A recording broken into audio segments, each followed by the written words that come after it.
the a-hole for not kicking my best friend out of my wedding after she spilled a drink on my sister-in-law at my wedding. Around 3 months ago, I, 25 female, got married to my husband, 27 male. I've been hearing about this from my in-laws non-stop. My husband has a younger sister, Alice, 22 female, who, in my opinion, is a total brat. Alice has had some type of childhood sickness, but she overcame it. However, his parents were extremely lenient with her to the point where she cannot be corrected in any form without it being a big deal. She's been let go from multiple jobs because of this, and she doesn't have many friends and always has to be the center of attention. Ooh, I see we're seeing a little bit of a theme in this video. At my other sister-in-law's birthday, their parents got Alice a gift just in case she got jealous. I hate that. Oh God. Like, that makes sense for a child, but it certainly does not make sense for a 22-year-old woman. I also don't think that you should be doing that when your kids are children, like getting them a gift so that they won't get jealous of somebody else. I think that teaches them all the wrong lessons, personally. I am an only child, and the only sisterly figure I have has to be my best friend, Marie. We met in 3rd grade, and since we were both only children, we instantly clicked. We are fiercely protective of each other. Yes, queen, love that for you. All you need is one good friend, babes. That's it. Husband and I decided to have a summer wedding, and to my surprise, Alice shows up wearing a lacy white dress. Oh. If you told me she picked this out of a wedding catalog, I would have believed you. Between the wedding and the main reception, we had a cocktail hour. People kept asking me about Alice, and I was becoming annoyed. A lot of people thought she was my husband's ex instead of his sister. Weird.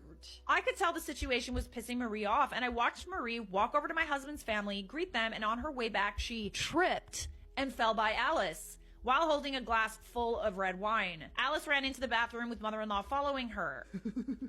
Sorry. And his dad came up to us and started to demand that Marie leave. I told them no. I'm sorry, where was the demand to make Alice leave when she showed up in a wedding dress to your wedding? I told them no, Marie is a lightweight and it was a mistake. Husband backed me up and said that since Marie is thin, she can't handle as much alcohol, but we'd make sure she'd sober up before the reception. At the reception, Alice was wearing a beautiful green dress brought to you by Ross.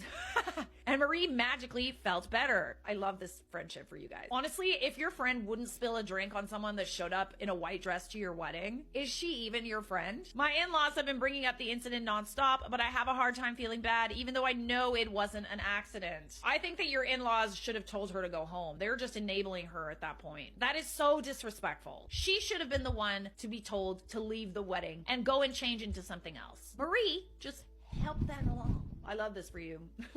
I'm not mad about it. If she wouldn't change on her own accord. We gotta do other things to ensure that happens. Not the a-hole. Your in-laws created a monster and your friend was just fixing the white dress issue. Everyone knows you don't wear white to a wedding. Clearly they had a backup dress, so what's the problem? OP responds, they didn't have a backup dress, but there were outlet shops close to the venue and mother-in-law and sister-in-law got a last-minute dress at Ross. Good. No biggie. Honestly, they're lucky you didn't kick Alice out at the very start. Yeah, the fact that you're just still letting her be there, she should have left. To me, that's like incredibly disrespectful. Maybe Marie also could have pulled her aside and told her to change instead of ruining the dress. But I mean, why show respect to someone who doesn't show respect to you, you know? Once you show me disrespect, it goes out the window. Why haven't you suggested to them that Alice was an a-hole for wearing white? Stop putting up with their behavior. Marie's a legend and needs a medal. Get her a trophy. Best friend award. It's a very touchy subject. Anyone has ever told them anything about Alice, it's always met with, she had it rough during her childhood disease. But she's not sick anymore, right? It's not my place to tell them how to parent their daughter. But it was your wedding, babes. My husband and my other sister-in-law have given up saying anything about it because it's always been met with dismissiveness, even when they were kids. Now as adults, they've distanced themselves from their parents and the in-laws are either blind or acting blind as to why. They ruin any chance of Alice having normality because she's treated like a fragile doll. I mean, I get that to a certain extent, but that's not your problem because it's your wedding, babes. You are not